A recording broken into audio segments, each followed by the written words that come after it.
Good evening and welcome. I'm Nathan Hatch, president of Wake Forest University. This is the second event in the Voices of Our Time speaker series for 2007-2008. Many of you joined us earlier this month for a timely and thought-provoking conference on immigration and immigration policy. Voices of Our Time is designed to expose students, faculty, alumni, and friends in the community to some of the world's leading thinkers for discussions on important national and international issues. Wake Forest is a university that seeks to be this kind of crossroads. We're pleased to have with us tonight a legendary broadcast journalist, Bob Schieffer. Moderator of CBS News Face the Nation, Mr. Schieffer is one of the few broadcast or print journalists to have covered all four major news beats in the nation's capital: the White House, the Pentagon, the State Department, and Capitol Hill. He has also covered every presidential campaign and been a floor reporter at all the Democratic and Republican national conventions since 1972. Mr. Schieffer began his career as a reporter at the Fort Worth Star-Telegram and joined CBS News in 1969. In 1982, he became CBS News chief Washington correspondent, a post that he has held for more than 30 years. The winner of 6 Emmy Awards, he was named Broadcaster of the Year in 2002 by the National Press Federation. He is a graduate of Texas Christian University, where in 2005, the School of Journalism was named in his honor. He is the author of 3 books, among them the best-selling Acting President. As some of you may know, Mr. Schieffer's interests extend beyond the anchor desk, including moonlighting as a country music songwriter and artist. Recently, he wrote 4 songs with the Washington area band Honky Tonk Confidential, which appears on their latest CD, Roadkill Stew and Other News. I'm not certain whether we have invited him back for a concert yet, but I hope, Mr. Schieffer, that you consider it done. He has been extraordinarily gracious with his time today, visiting our radio station WFDD, given several television interviews. He had lunch with faculty and students and taught a journalism class. We are grateful for his presence here today and thank Wake Forest parent Kate Johnson and the Amon G. Carter Foundation for making possible this visit to Wake Forest. We're delighted that Mr. Schieffer has agreed to a brief question and answer session at the end of his talk. Please join me in welcoming Bob Schieffer. Thank you. Wow.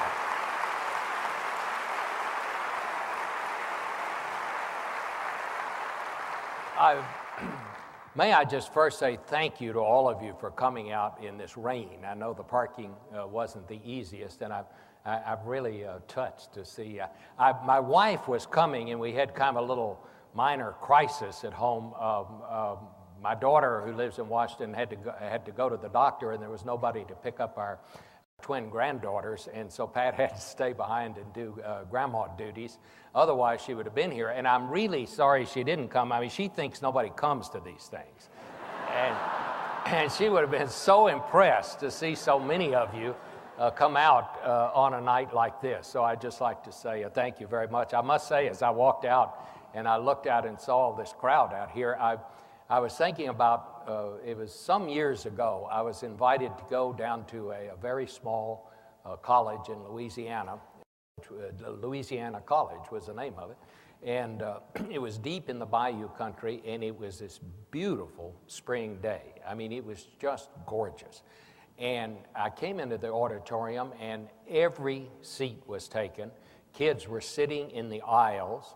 I looked up in the balcony. The balconies were filled, and it was not air-conditioned, and they had these big windows that ran down one side of the auditorium.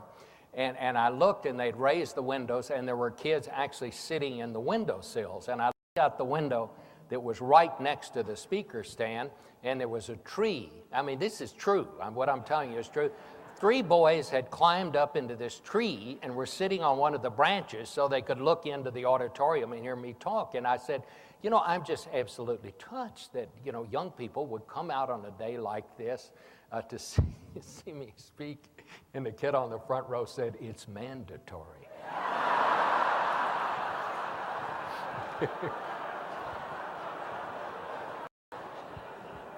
So I'm very proud. I think I can say with some assurance that no one made you all come tonight, and I'm very impressed by that and pleased by that, and I want you to know my wife would have been very impressed to see all of you sitting out here tonight. I thought what I would do is, rather than make a formal speech, I thought I would sort of tell you some stories about things that have happened to me along the way. I must say I've had a wonderful life. I've been a reporter for 50 years. I got my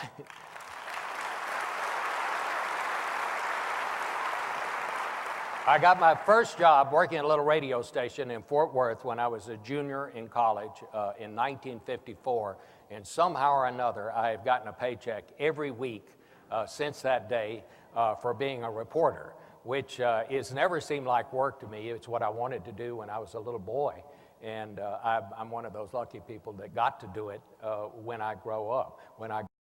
So I thought what I would do tonight is sort of take, sort of as my text here, something that Helen Thomas once said to me. How many of you in this audience know who Helen Thomas is? See, it's always this way. I believe that Helen Thomas is the most recognized person in America. I think she has a higher recognition than the president does. I've never run into anybody that didn't know Helen Thomas. And she was a great influence on my life. She was the first reporter that I met when I came to Washington. And how we met was, I was a rookie in the CBS Washington Bureau. Richard Nixon had just been elected president. And a lot of people have forgotten this, but Richard Nixon used to hold church services in the East Room of the White House every Sunday morning. And why nobody ever made anything of it with all, you know, the arguments over church and state and all that stuff. But somehow nobody ever did. These things have become such social occasions that maybe that's why people didn't think of it as a church service. White House employees would use invitations to these church services in the East Room as sort of social paybacks. If somebody invited them to dinner or something to pay them back, they'd invite them to this church service. And they were actually very nice. They would have a visiting minister come, and they would have, they'd sing some hymns, and then at the end of it, they'd have a little receiving line, and everybody would go up and shake hands with the president and have coffee and donuts. Well, because I was the rookie reporter, I always got assigned to go over there and basically make sure no news happened. I can't remember that any ever did. But had any news happened at one of these things, they would have called Dan Rather, who was the White House correspondent, and he would have come in and done the story on television. But I would get sent over there to watch this. And Helen Thomas, who worked for United Press International in those days, always showed up. And so we were there together, and we put a lot of deposits in our spiritual banks on those Sunday mornings watching these services. But anyway, the security wasn't nearly as tight as it is in these days. And one Sunday, Helen and I were standing there, and when it concluded and everybody lined up to get into the receiving line to shake hands with the president, Helen said to me, "Get in the line." And I said, "Well, we're not supposed to get in the line." She said, "Nobody's told you not to. Get in the line." And said, "We'll go up there and shake hands with the president and ask him some questions." And I said, "Well, I don't have any questions." She said, "We'll think of a question." So as we're waiting to go up there, there was this story going around that the president was going to bring in some new advisors. And what we didn't know was whether they were going to be people coming in from the outside or whether they were going to be people from inside the government. Nobody knew exactly who these people were going to be. So Helen said, "Well, ask him about the advisors." So we got up there. I said, "Well, I don't want to ask the president." "No, you ask him." So we got up there, and I shook hands with the president. I said, "Mr. President, these advisors, are these going to be in-house advisors?" And he said, "Oh, no, these will be out-house advisors." And he said, No, that's..." Then he just sort of wandered off.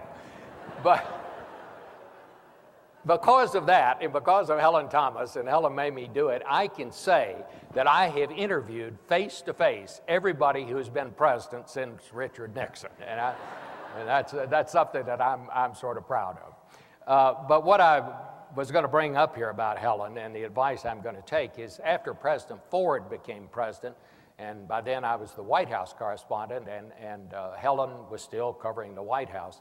One day they brought in Henry Kissinger, who was the president's national security advisor, and the press secretary said, now I want to stress Dr. Kissinger is very busy. He's got 20 minutes here. We can't have a minute more, 20 minutes, and that's it, and he's out of here. And Kissinger, of course, being ever the ham, said, well, you know, being a college professor, my lectures are normally timed to 40 minutes. I don't know if I can do it in 20 minutes. Helen was sitting on the front row. We'll start at the end.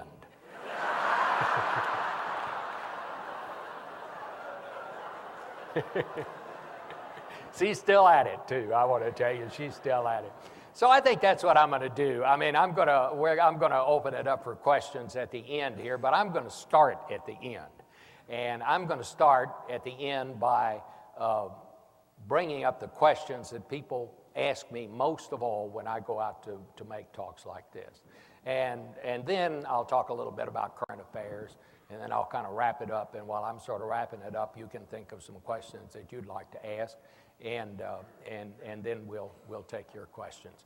But I will start out, the two questions I'm generally asked most of all is, of all the people I've interviewed, who is the person that most impressed me or had the biggest impact on me and my life? And the second question is, what is the biggest scoop that I ever got?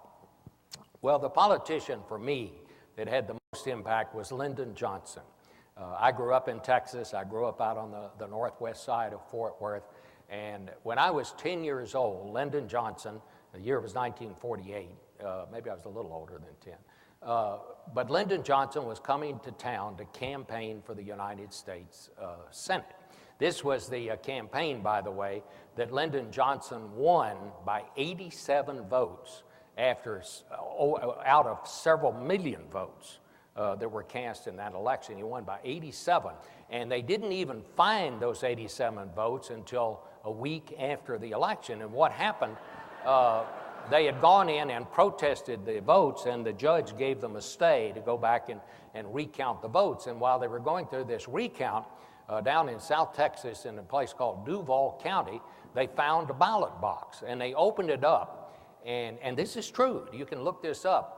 Amongst other things, 200 votes had been cast down there, and according to the voter rolls, the voters had voted in alphabetical order. Really. But they counted those votes, and with those votes, it gave Lyndon Johnson the 87-vote margin that he needed to win that election, and he was declared a United States Senator from Texas, and obviously the rest is history. But none of that had happened when Lyndon Johnson, we heard he was coming to Fort Worth. This was during the campaign, and it was a big deal in our neighborhood because my dad took me down to see him because they told us he was coming to the vacant lot where we played baseball. And we all went down there, and the reason we went is that we heard he was coming in a helicopter, and we'd never seen a helicopter. So we all went down, and suddenly in the sky, you looked up there, here's this airplane with no wings that none of us had ever seen anything like this before, and then on this bullhorn, this is your candidate for the United States Senate, Lyndon Johnson, I'll be down there. We knew at that moment how Moses felt when he realized the burning bush was talking directly at him. We didn't know if it was Lyndon Johnson. We didn't know it was God. We were absolutely terrified. And then this thing landed. There was all the dust that helicopters made. Lyndon Johnson got out. He never took his hat off, made this rousing speech, and then at the end of it, he reached up, took his hat, and threw it into the crowd, waved goodbye, got on the helicopter, and flew away. Well, many years later, I told this story to Jake Pickle, who was a longtime congressman from Austin, Texas, and Jake said, oh, yeah, that was my job. I said, what? He said, I was the hat catcher. I said, what? He said, let me tell you something. He said, Lyndon Johnson was the tightest man on the face of the earth. He said he was not going to waste a hat on a political rally. And he said, so my job, said I was going to the University of Texas at the time, I would get in my car, I would drive to wherever that helicopter was coming, I'd get on the front row. When he saw me, he would take that hat off and he'd throw it to me. Then I'd take it, run around behind the helicopter, give it back to him, and he'd fly on to the next flight. And I had to drive like hell to get there. So that, I love to tell that story, not just because I love to hear it, but because it is such a contrast and so underlines the difference between the politics of that day and the politics of today. Politics in those days, among other things, was really a lot of fun. Now we've taken it all out of the community. We've turned over what amateurs used to do to these professional consultants, and we've put it all on television. In Fort Worth, where I grew up, I think in the last 3 gubernatorial cycles, no candidate from either party has had a campaign rally, a public rally in Fort Worth. It's no longer cost effective. They do it all on television. In those days, the people that advised the candidates had other jobs, real jobs. The people in Fort Worth who advised Lyndon Johnson that year, some of them worked at the bank, some of them worked out at the General Dynamics plant, some of them worked at the hardware store, the grocery store. They were real people with real jobs. Now, all of what they used to do, we have turned over to these professional consultants. And that is the reason that we have the nasty kind of campaigns that we have today. And here's the reason why. When you live in the community, if your candidate wins, you can be happy and you get to share in the joy of the win. But if your candidate loses, you have to go back into the community and live there. The consultant doesn't live there. He just takes the money, puts it in his pocket, and goes on to the next campaign. And that, my friends, is why we have the kinds of campaigns that we have. I can remember every minute of that day as if it were yesterday, and I was 10 or 11 years old. It was something I did with my dad. It was something that everybody in town was talking about. It was something that was fun. Now, I can't remember a single commercial from the last presidential campaign. And you know what? I'm glad that I can't. I'm glad that I can't, because it had nothing to do with the politics or with the world that the candidates had to deal with after the campaign is over. That's what the professional consultants have done for our political system, and it really, really bothers me. I think, frankly, that we can do better than that, but so far we haven't. I'll talk a little more about that in a minute. The second story, the biggest scoop that I ever got, basically was a story that did not have my name on it or did not even have my fingerprints on it, and it happened this way.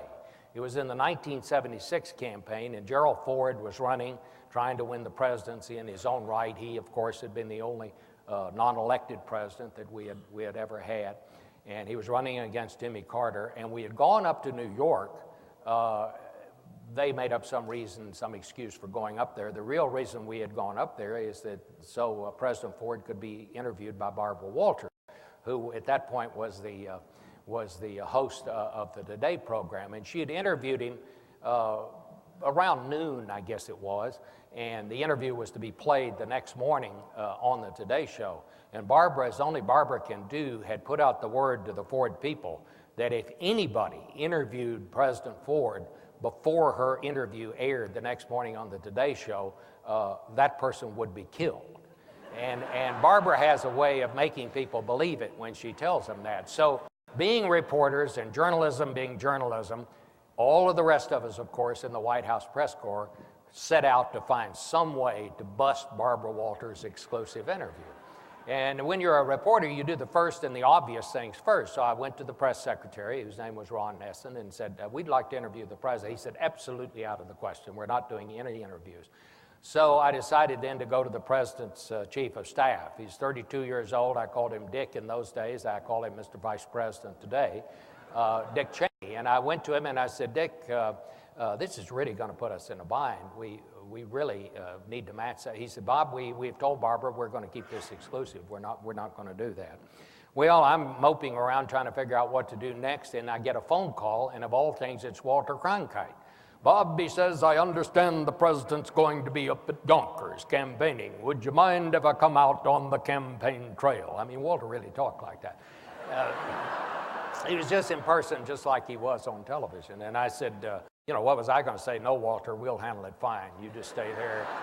I said, well, of course, Walter, we'd be glad to see you. And I told him where the president was going to be.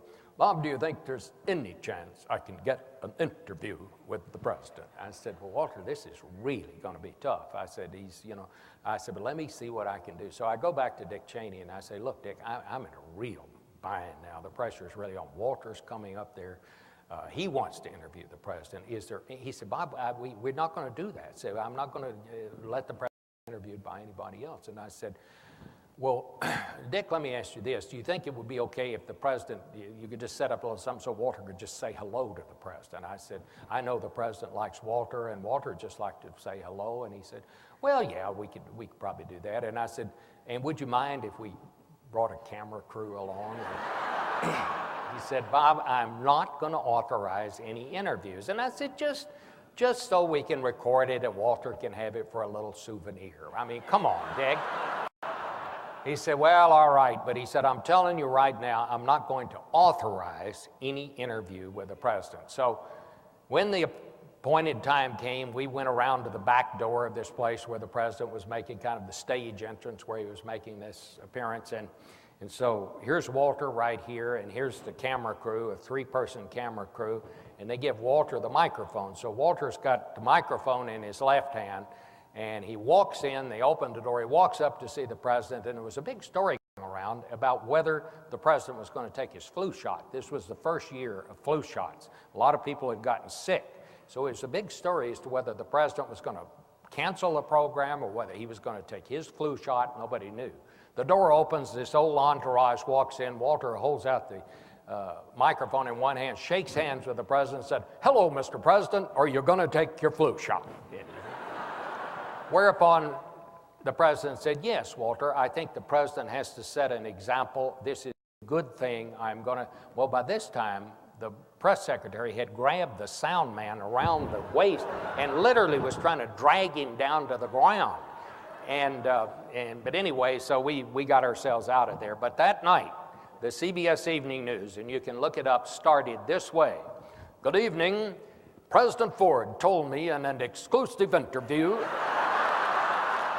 on the campaign trail that he will take his flu shot.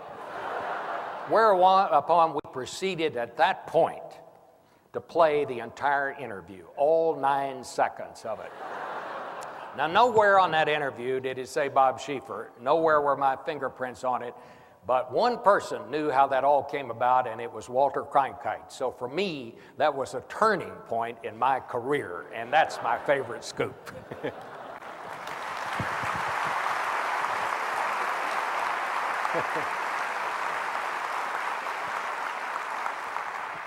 Let me talk a little bit about politics and kind of where we are on all of that right now. I think, frankly, that our political system is broken. And I think the way we elect our political candidates is broken. If I could wave a magic wand and change one thing right now, it would be to do away with this whole idea of primaries, which we instituted as a reform to give more people a voice in politics. We were going to take politics out of the back room, and we were going to put it in the hands of the people. What we have done with these primaries, because this is where the money goes, and this is when it became wholesale politics instead of retail politics, we just gave people with money more of a voice in the system, because it's all now about putting television commercials on television. And that means the more money you can raise, the better chance you have to win any office. And I think that's what we have gotten ourselves into now. If I could propose one reform, it would simply be this: do away with the primaries, go back to electing the candidates the way we used to, pick delegates at the precinct level, then the county level, then at the state level, and then give these state delegations real business to do when they came together at these national conventions. This would put spontaneity back into politics. It would put fun back into politics. It would put suspense back into politics, and people would watch. You know, these network chiefs will tell you now that the reason we don't televise gavel to gavel like we used to at the national conventions is because people are tired of politics and they don't like politics at all. That's not the case. The truth of it is, what they're tired of is infomercials. Who wants to sit around and watch a 2-hour infomercial? And that's what these national conventions have become.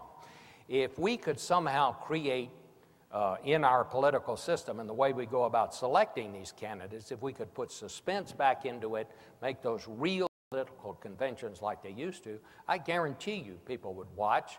And if there was a lot of interest in it, obviously I think the networks would televise them gavel to gavel the way they used to do. I think what we're doing now is absolutely the wrong way to go about it. And I think if there was a way, if we could find a way to make it even worse than it already was, I think we've done that this year by bunching all of these primaries right up at the very front. We're now going to have the Iowa caucuses are going to be on January the 3rd. There is still a chance, and in New Hampshire, they're talking about actually moving the New Hampshire primary into December of this year. I think in the end they won't do it. But what we've done by putting all these primaries so close together, we basically have created a national primary. No candidate, like on February 5th, you're going to have 25 primaries. No candidate can campaign in 25 places at one time. So it's who can put the most commercials on television in 25 different places. That just means that the candidate who raises the most money and has the most money to spend is the one who's most likely to win those primaries. I think in an effort to give more people a voice, we have simply shut out many people from the process because they cannot contribute money to it. I think, as I say, I think we've made a bad situation about as bad as you can get it, even worse than I thought. I think the second thing that's wrong about the way we go about this now is this whole idea of the Electoral College. Now, I have been for the Electoral College and have made all the arguments for it since about the 8th grade, which is the first time you learn about it and hear about it in school, in high school civics. But I think what we have seen in recent years is that there is so much mischief that can be made with this process as we now have it. I think it's time to simply rethink that. Because here's what has happened.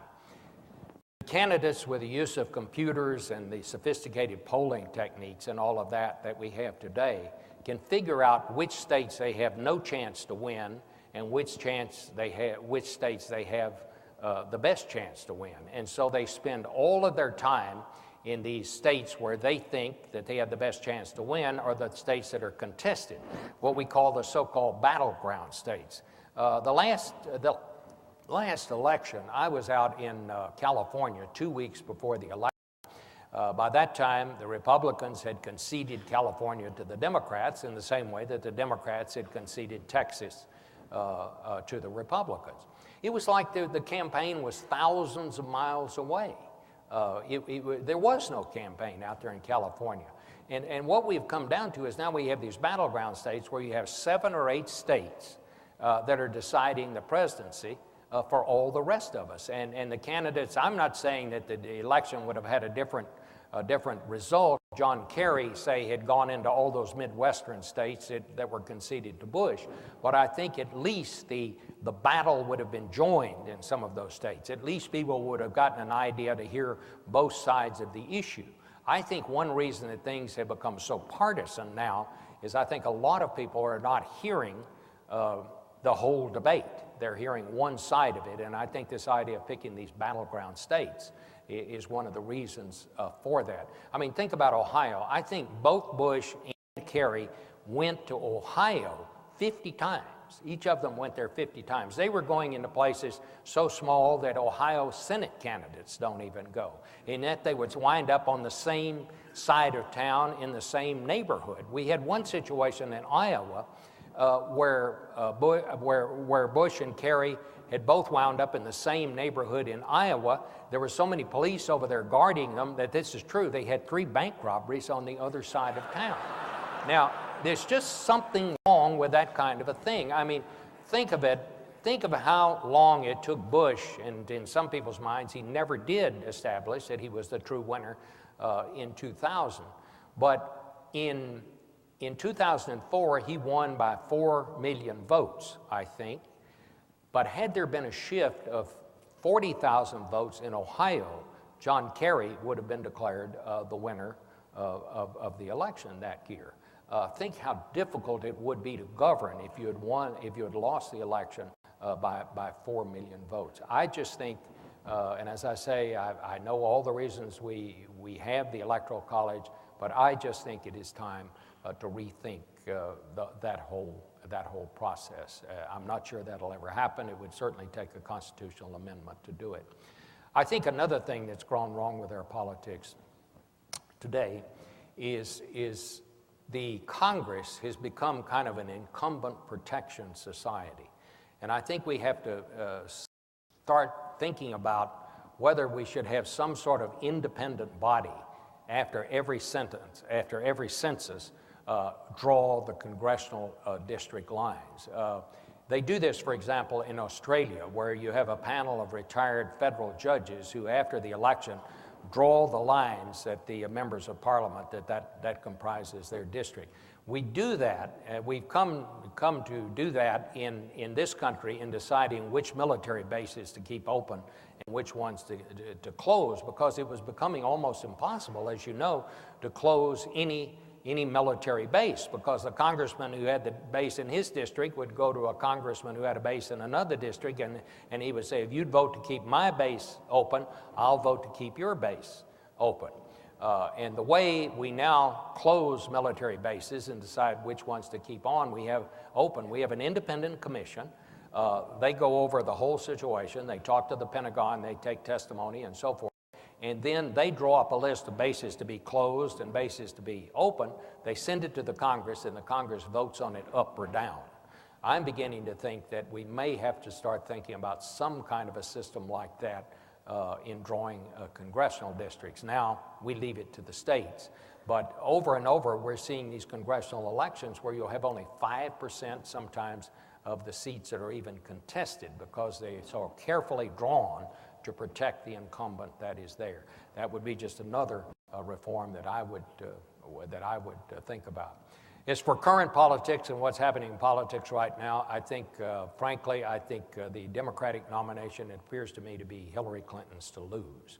I mean, I think if Obama should somehow win the Iowa caucuses, that might give him something of an opening. But at this point, no Democrat has really risen up out of the pack to a place where you could say this person would be the alternative for those people who don't want for Hillary Clinton. She's got the money, she's got the organization, and with all these primaries bunched together as they are, it's the candidate with the money who's going to have the best chance. So I would say at this point, the smart money points to Hillary Clinton getting the nomination, and I think we'll know that the first week in February. On the Republican side, nobody has come to the fore yet and really pulled ahead of the pack in a significant way, and you can go through all of the candidates and find some segment of the Republican Party that doesn't like that particular candidate. And I really, it would be just guesswork to make a prediction as to who's going to get the Republican nomination. Somebody's going to get it. Somebody always does. But at this point, I would have to say I wouldn't bet your money on it, let alone my money. I think it's just a totally open question. The big issue, it seems to me, and it's the issue we have right now. There will be two. One of them will be health care, but the overriding issue, I think, will be Iraq and what's going to happen there. If the administration continues to draw down troops at the level they're drawing them down now, and mind you, they're only drawing down the troops that they put into Iraq this year, the 30,000 troops that they put into Iraq this year. The president's version of it is that he's able to draw these troops down because of the success we've had. The part that he really doesn't talk about is that we simply do not have a military large enough to keep more than 130,000 troops in Iraq past next April. he is taking credit, I think, for something that's simply a military necessity. We have no choice. We couldn't keep that many troops in Iraq past April unless we instituted a draft, and I don't think anybody's thinking about doing that. Or unless we extended the tours of duty of the soldiers who are there to 18 months, and they're now serving 15 months, and that's not going to happen either. But I think by spring of next year, we'll be back to about 130,000 troops. If they continue to withdraw them at that rate, and everybody I talk to in the Pentagon says that's what they think that will happen, I think the next president will have 100,000 American troops, maybe fewer than that, maybe as few as 75,000 on the ground, and it will be up to the next president to decide where we go from here. I think there's a general consensus. There are obviously people on the, I wouldn't call it the extremes, but on the outside edges of the argument who want an immediate withdrawal of all the troops. I do not think that will happen, and I frankly do not think I would certainly not favor that. And I mean, to let you know where I come from on this, I in the beginning thought the president, when we thought that Saddam Hussein had weapons of mass destruction, I thought he had no alternative but to go in and disarm him, because I think if indeed he had a nuclear weapon and had used it, and it came out later that the president had known about that and did nothing about it, I think that would have been, frankly, an impeachable offense. So I think we went into Iraq with good intentions, but obviously with intelligence turned out to be dead wrong. Whether it was the officials who made these decisions saw in the intelligence what they wanted to see, or the information was just bad, whatever the case, it was not what we thought it was. And I think, but once we were there, it became not just a question, it seems to me, about Iraq, it becomes a question about the neighborhood. And I think withdrawing from Iraq and disengaging from Iraq is going to be a much more difficult thing than simply going in there. I mean, I frankly think we went in with good intentions and with a very bad plan. We had a force that was simply too small to keep the peace once we got there. We had a force so small that General Petraeus himself told the Congress he did not have enough troops to guard the ammunition dumps that Saddam Hussein abandoned, which meant that the weapons that they are using today are some of those weapons that we had to just leave out in the open because we did not have enough troops on the ground at that particular point. But that was then, and what the next president is going to face is now, and where does he go from here? I think you'll see basically a force that will no longer be doing the main frontline combat, but will be devoted more to a mission of training, which is what the Baker-Hamilton committee had recommended. I think you're going to see very much that.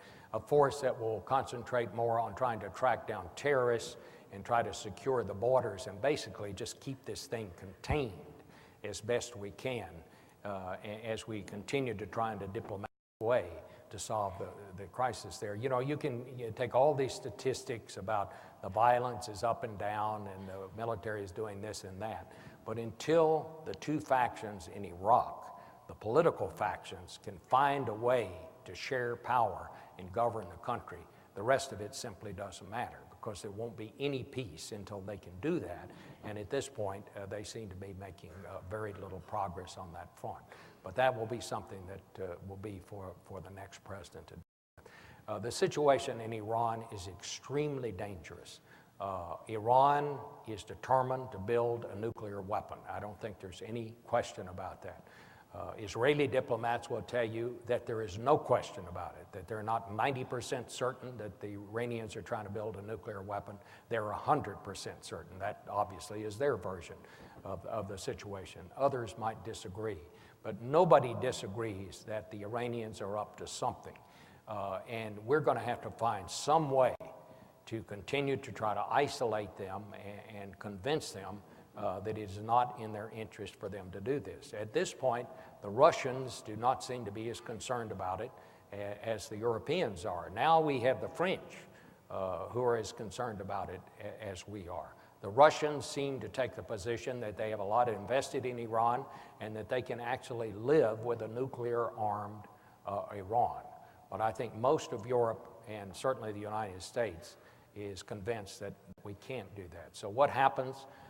We will watch closely. I don't think at this point you're going to see us take military action against Iran, but I think we will continue to push for stronger and stronger sanctions. And this is possible with the help of Europe.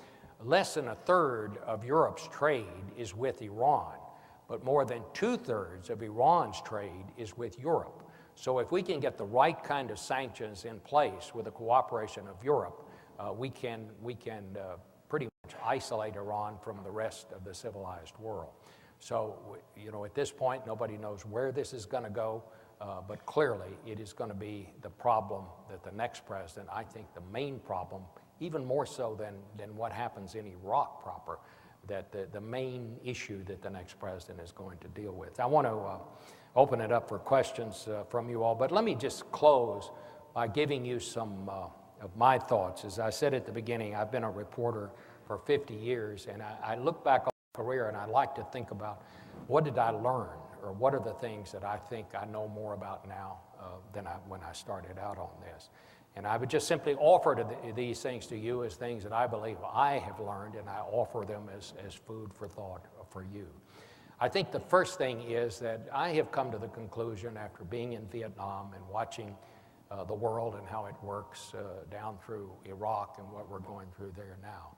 I have come to believe that democracy grows from within, and it simply cannot be imposed from without. I have come to the conclusion that the United States does best when we work with others who share our values and our interests. If you look back at American history and recent modern American history, when we have worked with others, we have been pretty successful along the way. It is when we have sort of embarked alone that we have had the most trouble. I think the other thing to say is that when we think about our national security, we want to remember what really is the core of our strength, and it is not our weapons. During the Cold War with the Soviet Union, we built the greatest arsenal of weapons in the history of mankind, and those weapons kept the Soviet Union at bay. But what won the Cold War is when the people on the other side of the Iron Curtain looked across and saw that the people in the West had a better way of life and they wanted some of it. They looked across the wall. They didn't want more rockets and guns. They wanted washing machines and television sets and schools where their children could go and open meetings where they could express their opinions and elect their leaders. They saw that they were not getting that and that their government, their form of government, was unable to provide it. And so the wall came tumbling down, and all across Europe, the Iron Curtain came down, and in the end, the Soviet Union, which had split itself into and trying to build more weapons, collapsed of those weapons' weight. I think America has the most influence and leads best when it leads by example. Hubert Humphrey once said that the 1964 Civil Rights Act passed by Lyndon Johnson was the single most effective foreign policy initiative of the last half of the 20th century. And of course, the Civil Rights Act had nothing to do with foreign policy. But what it did was, it told the rest of the world who we were, what kind of people we were, and what we thought of each other. And people saw that and were influenced by that. The United States always has the best chance to influence others when we lead by example. And to do that, we have to practice what we preach. We don't need secret prisons in our way of government. We don't need torture as part of our policy.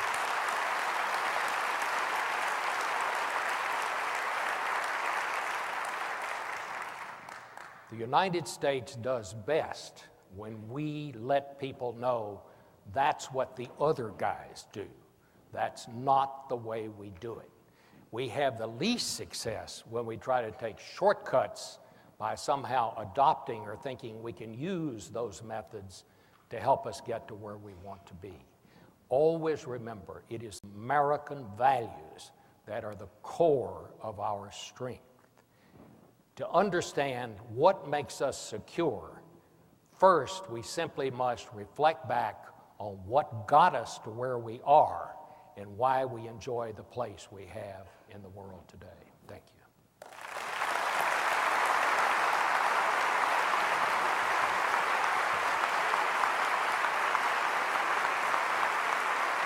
How much time is it? 15 minutes? Okay. So that's my story, and I'm sticking to it, but I'd like to hear some of your questions now and see what's on your mind. Are there microphones? Yeah. And we'll try to get in as many as we possibly can. First man to the mic. Bob, it's been 44 years since we worked together. Jim Dye. Hi, Jim. How are you? TCU and KXOL. Yeah. And I remember when you came back from the Air Force, I had learned a little bit about radio news in the same news department that you were working in before.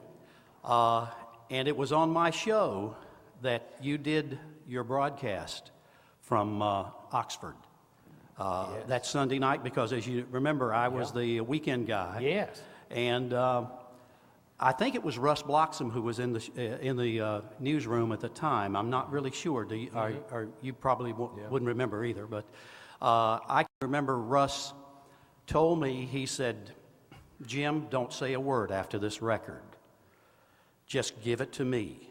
And you had already sent your tape, and he had already put it on the thing, and he was ready to go. And he introduced it, and I had my headphones on, and I can say to this day that I still believe I heard your heartbeat as you were running away from that tear gas or whatever. And I'm sure you did. Yeah. It was the most exciting and greatest audio report that I have still ever heard, and I just wanted to share that with you. Well, thank you. This was the enrollment of James Meredith in Ole Miss, and I had just gotten out of the Air Force, where I had spent 3 years flying what we call the LSD, the Large Steel Disc.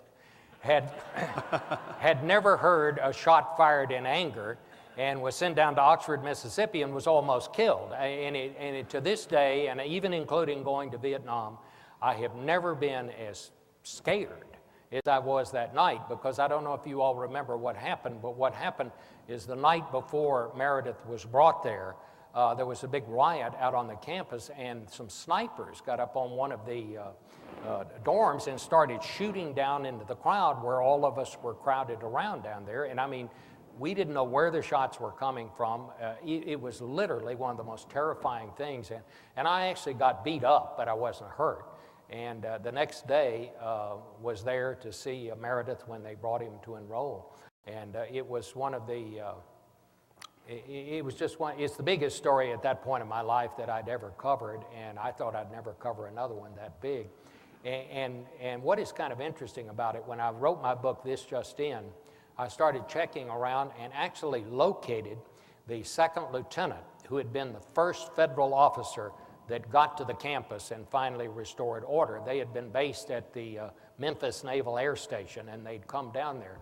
And a lot of you who are of a certain age, like me, will remember there was, Kennedy had ordered the federal troops to come onto the campus, and hours went by, and they never showed up, and they never showed up. And finally, they came on the campus.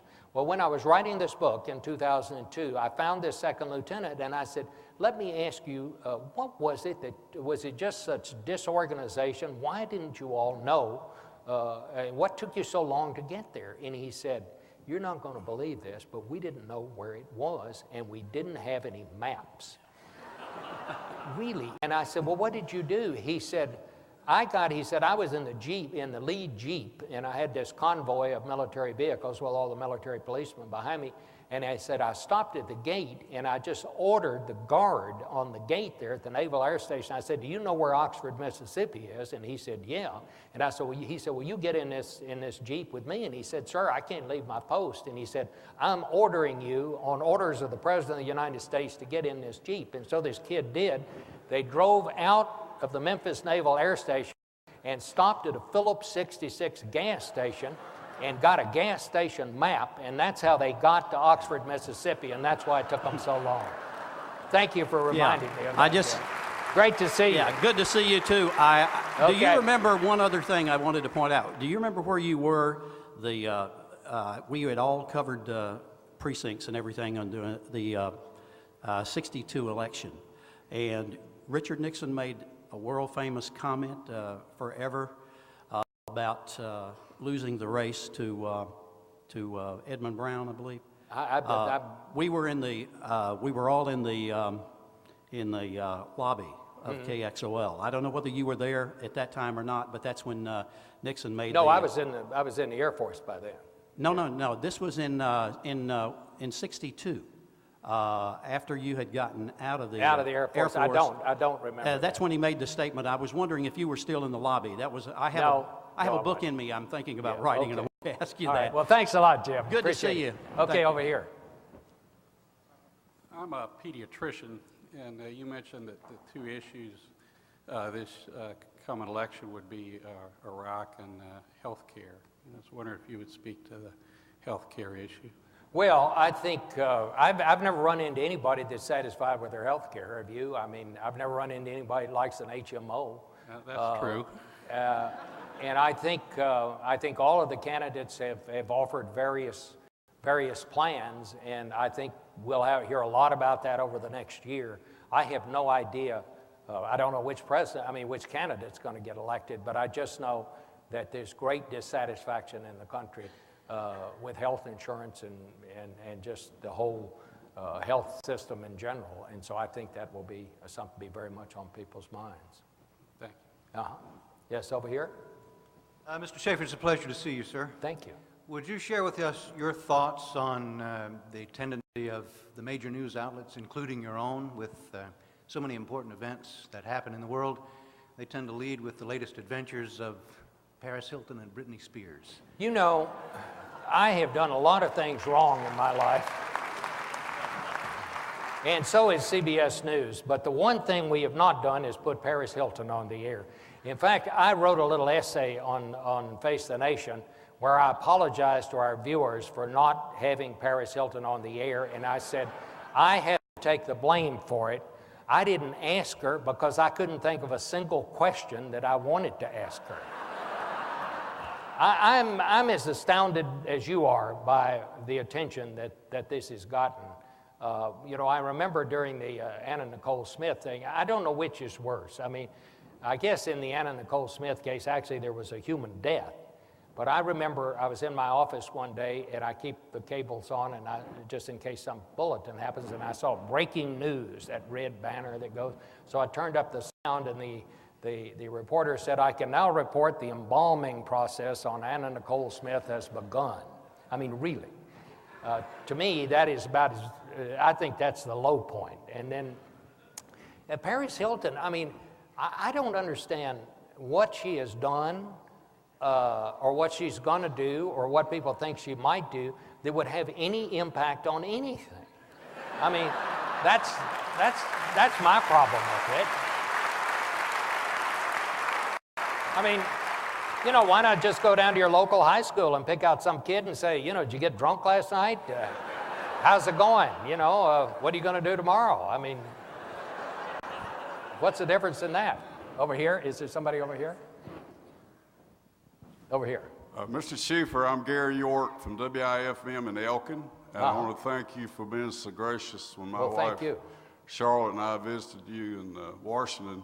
Will you tell the story again about your major breakthrough with CBS in '69 when you were hired? How I got hired? Yeah. Well, it's kind of embarrassing, actually, but I had tried for 5 years. I was determined I wanted to work for a network, and I had gotten hired by Metro Media, which at that point was going to merge with the Transamerica Insurance Company and form a fourth network. And so they hired me. By this time, I'd left the newspaper. I was at the local television station, and they hired me to be part of their Washington bureau. And so that's how I got to Washington. Well, by the time I got to Washington, the financing for this plan fell through. There was no fourth network, and I found myself working at their local station in Washington.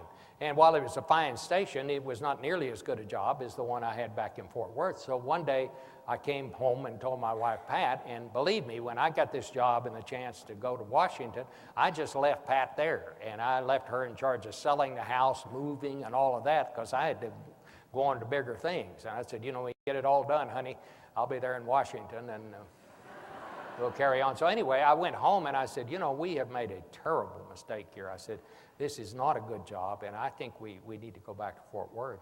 And she said, well, in case you hadn't noticed, I am pregnant. She said, do you think we could wait till the baby comes before we start moving again? And I said, well, that's right. You're absolutely right. So while I was kind of waiting for the baby to come, I decided to go over to the CBS Washington Bureau at 2020 M Street.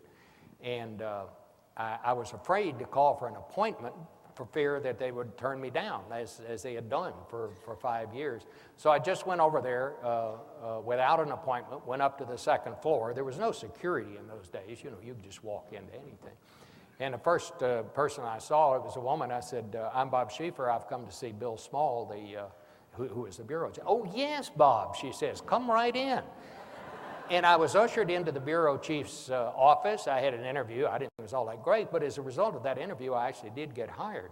And as I just walked in off the street, and as I was leaving, I saw this young man get off the elevator who worked at one of the local television stations, and I recognized him from TV, and I thought, oh, God, I wonder what he's here for.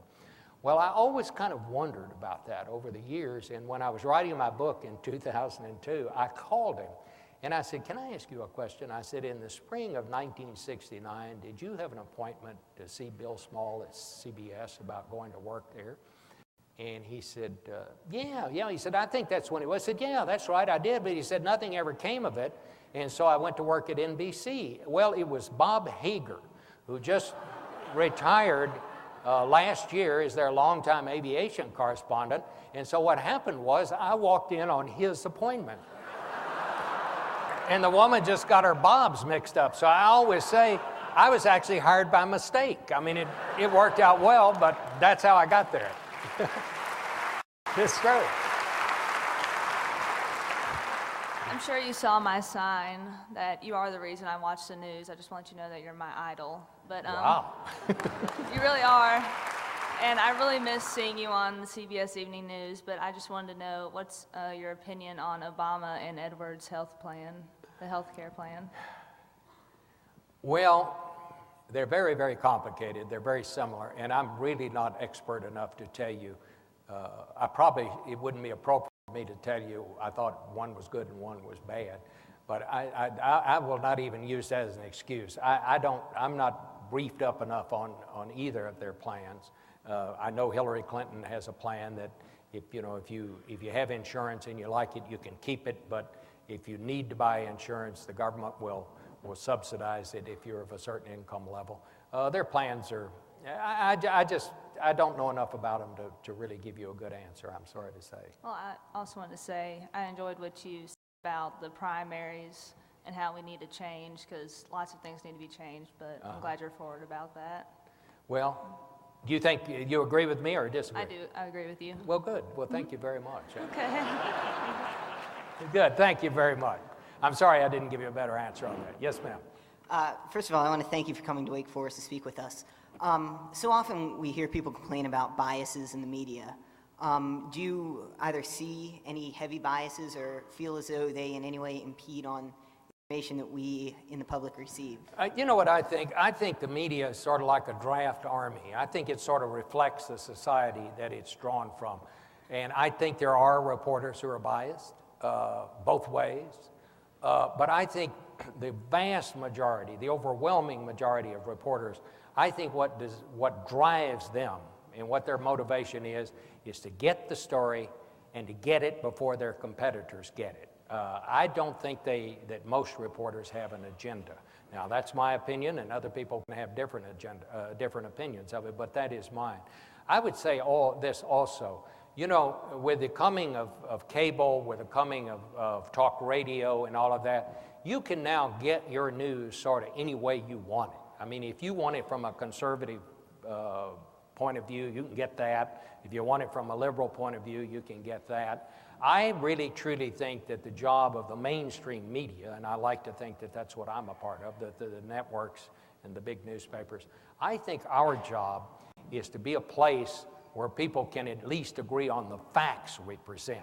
Maybe they don't agree with the solutions or what's on one editorial page or another, but this is an accurate and reliable place that you can rely on for the facts.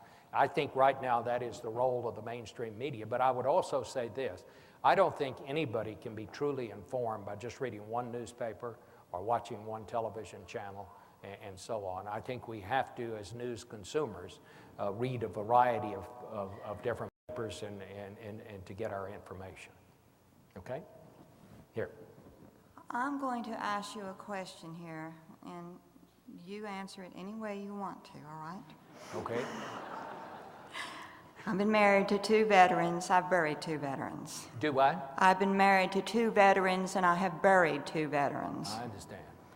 Now, my opinion is to you.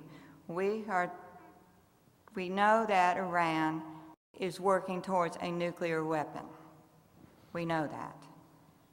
We know the Russians are not too concerned. Now, what about China? You know, China, they need resources. They need oil. Yep. They need gas. They need all these resources. Iran has these resources.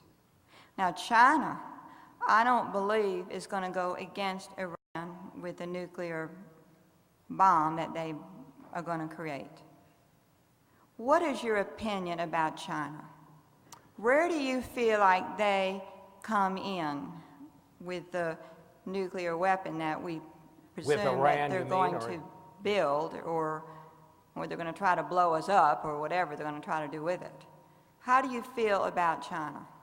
I feel China is a country of how many billion people, and that we have to deal with them, and that we have to live with them. And I think one of the things that the Iraq War has done for us is we have focused so much attention on that maybe we have not focused as much attention on China and our relationship there as we should.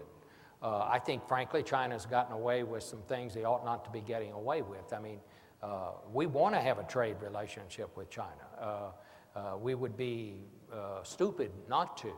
And we want China to be as much of a partner as we can make it, as much of an ally as we can make it.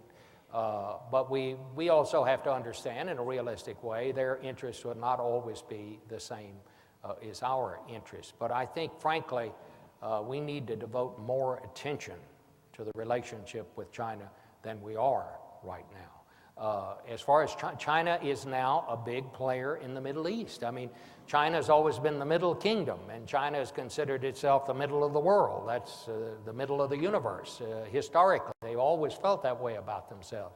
They never have reached out all that much, but now, with all the building that's going on in China, they need the oil, and so now they're a player in the Middle East. But I think if we're going to resolve this Iranian problem, we're going to have some sort of participation and some sort of help from China. But it's going to take a lot of diplomacy. China, in the end, is going to do just what we do. They're going to do what they consider in their interest. And we have to work to find ways to find the things that where we both have the same interest. And I think that's one of the things that the next president needs to focus on. And may I say, I thank you for what you've gone through. I think too many times, you know, I grew up at the end of World War II, and I can still remember the soldiers. And I can remember that every family had a part in that war. And it really troubles me now in this era of the old volunteer force that too often we find people that don't even know someone in the military. And I think we all need to remind ourselves that 0.5% of the people in the United States of America are shouldering this entire burden of the Iraq War. And I just want you to know that I know that, and I appreciate the sacrifice that you have made. And I think I think all Americans need to remind ourselves of that from time to time. So thank you very much.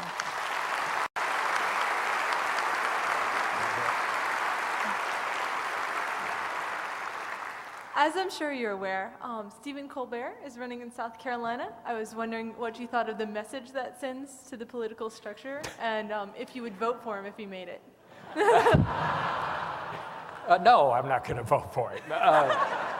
Quite frankly, I was actually on Stephen Colbert's show one time, and I think he's very funny, and I think he's good. And people ask me, do I think that Colbert and Jon Stewart pose some sort of a danger to the Republic? I don't. I think what they are is they are to television what the editorial page cartoon is to newspapers. You know, the editorial page cartoonist is the only person on the newspaper that has the right to lie, and he does so regularly, because that's what satire and that's what parody is about. It takes things to beyond one step or two steps beyond where they really are, and that helps us see things more in perspective. And that's what Colbert and Jon Stewart do. They're the editorial page cartoon. I think if you only watched Colbert and Jon Stewart, you would not be a well-informed person any more than if you only read the editorial page cartoon in the newspaper. So, I mean, taken in context, I think they do a great job. I think they're very funny. And I hope that this is a joke he's doing. He was on Tim Russert's show Sunday, and I had trouble figuring out, is he really serious? Does Russert think he's serious? Is one of them going to laugh in a minute? And they never did.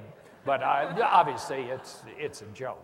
You know, it's a joke, but it's good. Are we about done? One more. All right, one more question. All right.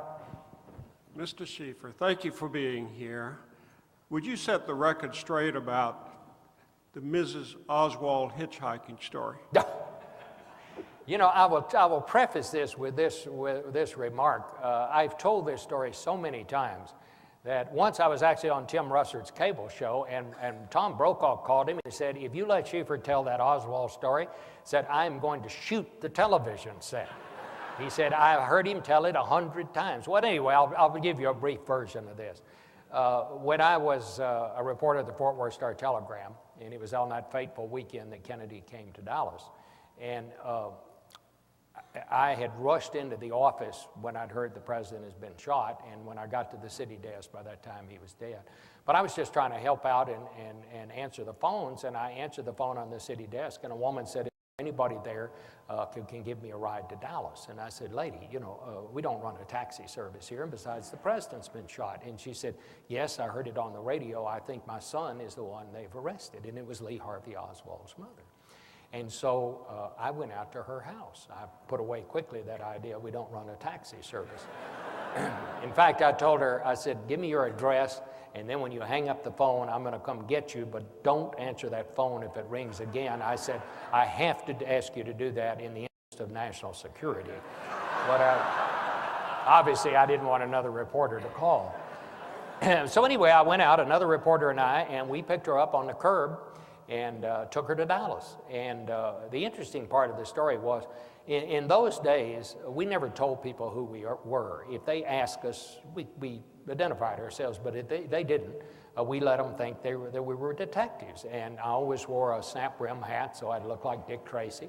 And so when I got to the Dallas police station, I just walked up to the first policeman and I said, I'm the one who brought Oswald's mother over here. Is there any place we can put her where these reporters won't be bothering her?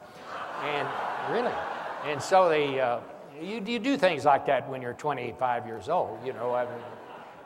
So they actually found a little room in the burglary squad, and it was great. And we put her in there, and there was a phone. And kids, young journalists don't understand because they all have cell phones now. But in those days, finding a phone was a very important part of being a reporter. And so I'd go out in the hallway, I'd gather up this information from our reporters, then go back and call in on the phone because we were putting out all these extras. And as night came, she said, I would really like to see my son. Do you think they'd let me see him? And I said, well, I don't know. I'll go ask. So I went to Captain Will Fritz, who was the chief of homicide, and I said, his mother would really like to see him. And he said, yeah, we probably ought to do that. So he said, they took us into a holding room right off the jail. Mind you, nobody at this point had asked me who I was, why I was there, anything. And we're in this little holding room off the jail. and I'm thinking, my God, they're going to bring this man down. If I don't get to interview him, I'm going to at least hear what he says to his mother, and so on. And I had interviewed her in the car on the way over there. So we're standing there, and I'm waiting. And finally, a guy standing over in the corner said, who are you? And I said, well, who are you? And he said, are you a newspaper man? And I said, well, aren't you? And finally, he looked at me, and he said, son, I want to tell you something. He said, I want you to get out of here. He said, if I ever see you again, I'm going to kill you.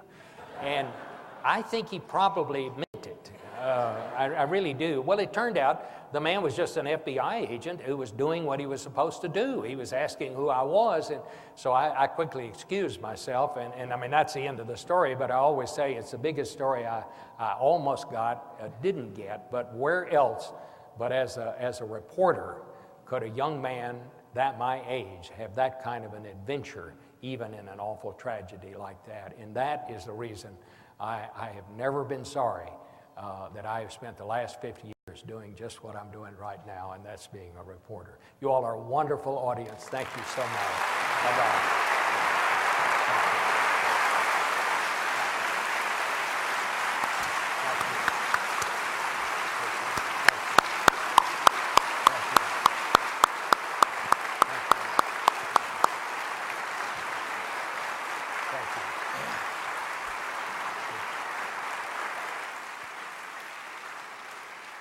Bob Schieffer, you're an amazing example to all of us of the highest standards of professionalism and public service, and you honor us indeed with your presence. Please join me again in expressing our deep appreciation.